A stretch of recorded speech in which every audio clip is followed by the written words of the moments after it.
what to name them, and someone came up with it in his denim overalls, and he went into this fancy hotel as a PR opportunity and made it. And there's no school hotel, and fancy perfect flat. Yeah. I'm so impressed with the other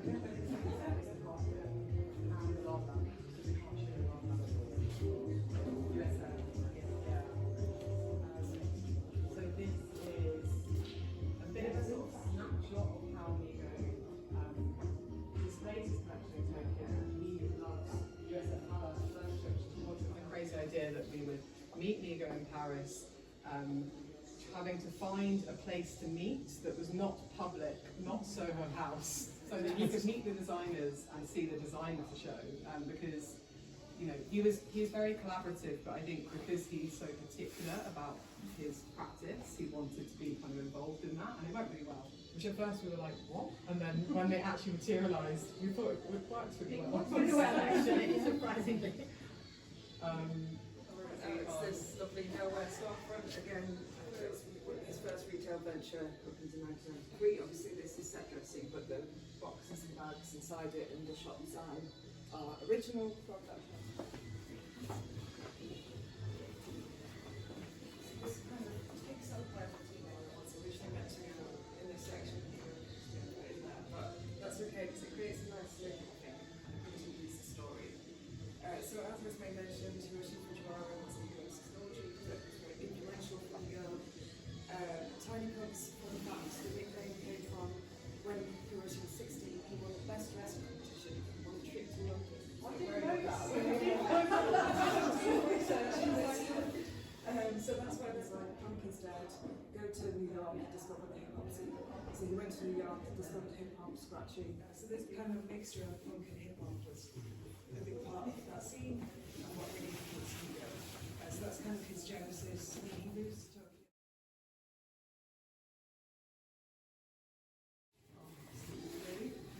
So these are some drawings that he did while he was at Fashion College, and also some work.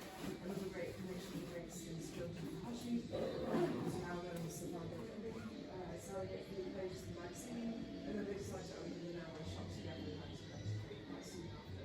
So it all happens really quickly. Yeah, it's really influenced on it as well. So these are the first three ready-made t-shirts. Those not for the next logo as well.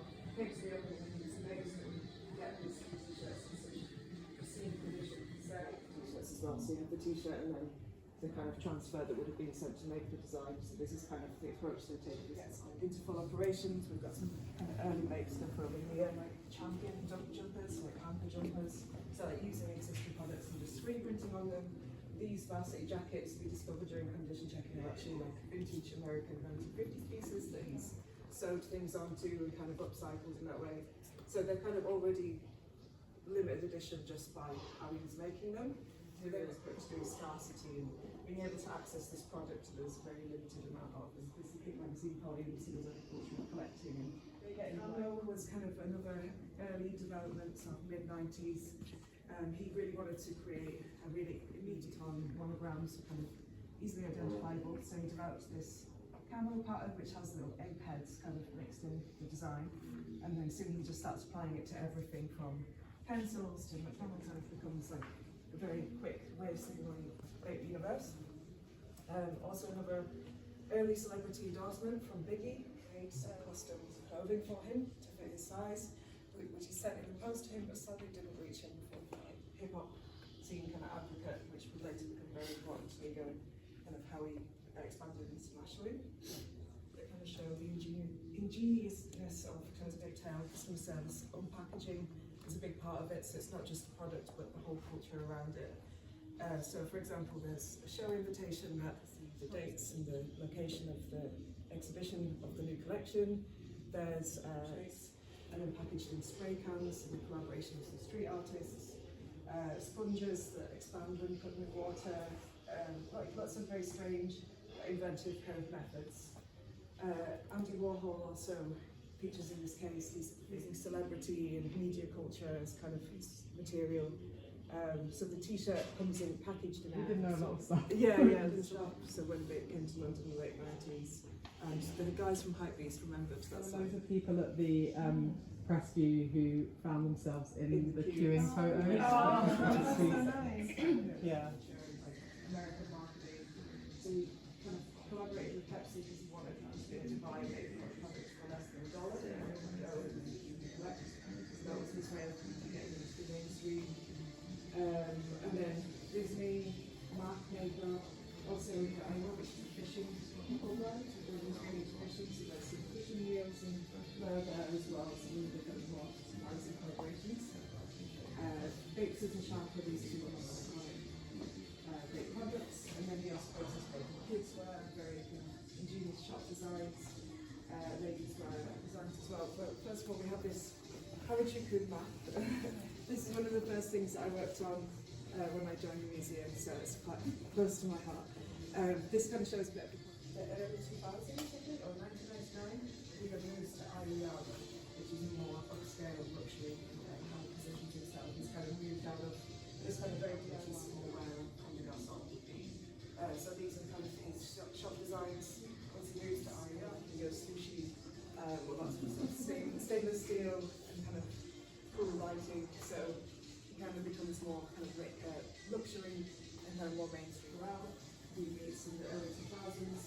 We were introduced by Jacob the jeweler, who makes custom jewelry pieces for the boat. In Harrisburg and ice cream, which comes packaged. Ice cream is a secret with the ice cream scoop, so it's really nice. Fun details again. But yeah, Nigo Fro's kind of friendship with them kind of took us essentially. We commissioned the same thing to do us a significant battle to remind them not to get soul states. So this is kind of like a rebirth, a definite rebirth. So he sees himself as kind of, yeah, not making the same mistakes on the street. But the next section will take us into his next ventures, but also before we do that, into other disciplines. Japanese art council, hip hop artists, and lots of collaborations with Hong Kong, lifestyle, Europe, photography exhibitions. Wrestling is one of the weirder kind of collaborations, or kind of ventures that made France and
looks at the most recent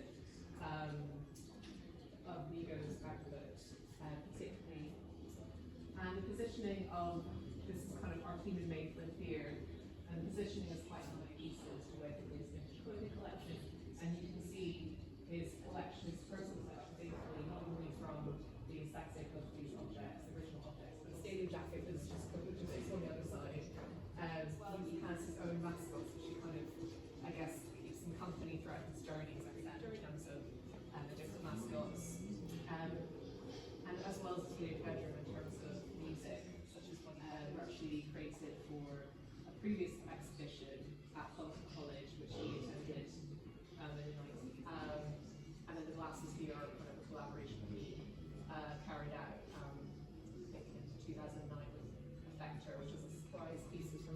edition.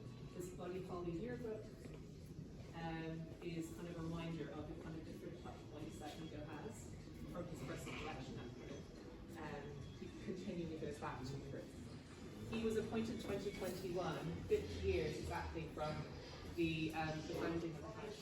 So there was already this connection between the two designs. And in the selection we showed here for this runway shows, which is a reminder that it's just not about it's not just about the products or the melody, as well down to the kind of invitation. And this is quite kind of a nice break from kind of the designs. It's just a showcase that has postcards that he sends to his wife back to Japan from where he is in the world, whether that be appendices coming together, such as a Japanese tailoring, and as well as the sci-fi master at Archival Referencing. He has this fantastic archive that he can play with. And in the first look here, you can see this research. You can see his love for denim, reinvents the flower,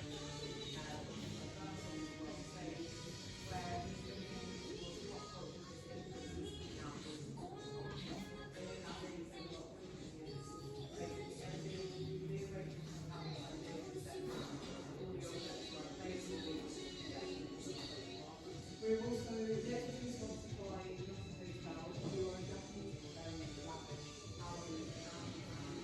collaboration with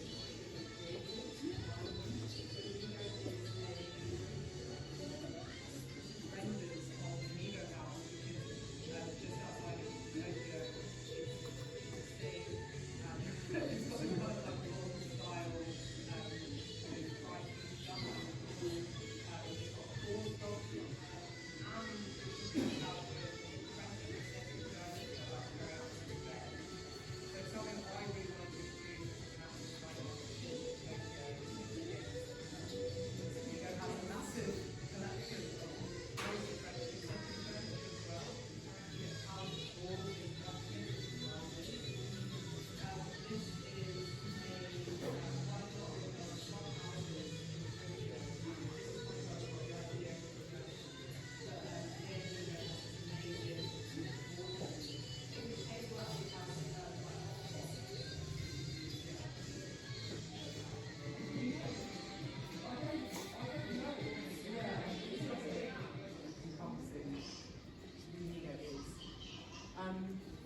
We also wanted to show as well kind of how, how Nigo uses his amazing celebrity network to push his brand, but also to kind of, gain more notoriety. So he collaborated with J-Hope, crazy, and then he has another brand called Golden, which he produced this as well. Probably useful. Here we wanted to look for their t-shirt UT collection. The family might do socks and t-shirts that now gone viral a bit. I think he is designing stuff for them, but it's only available nowish, so I think we work out timing designers. We worked with the jackets by Cactus Club Flea Market, and this Haruko Ruda have gained a lot of work with a lot of them. I was getting this piece in about 4 o'clock and there were 2 people campers already waiting. But we're also doing, I don't know if they've got this stuff, the collaboration with Nigo Nike.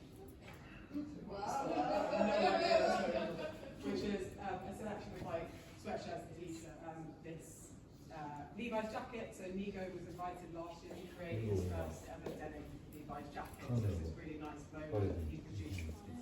And then moving into the final room,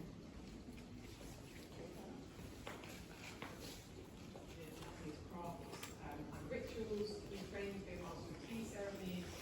He's not yet qualified, it's a process that takes 2 years to kill everything there.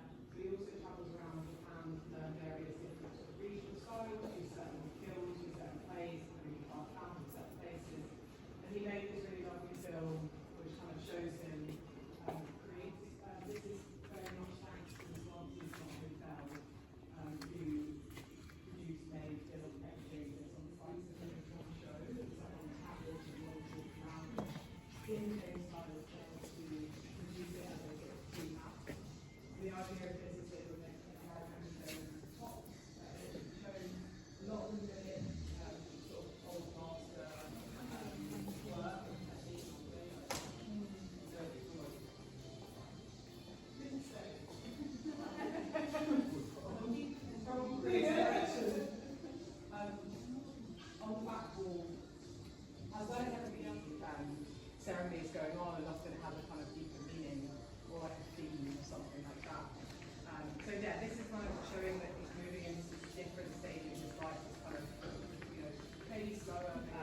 You say over 700. We say over 700. It's because of the way, also the way that we like count pieces, which you all know. We didn't want that many. Things kept getting added. So yeah, we've been asked. Yeah, that's kind of like the main question. I'd say. I mean, I think it comes back to the role of the creative director and looking at what that means in sort of today's. Someone sort of meddling away in their studio is much more.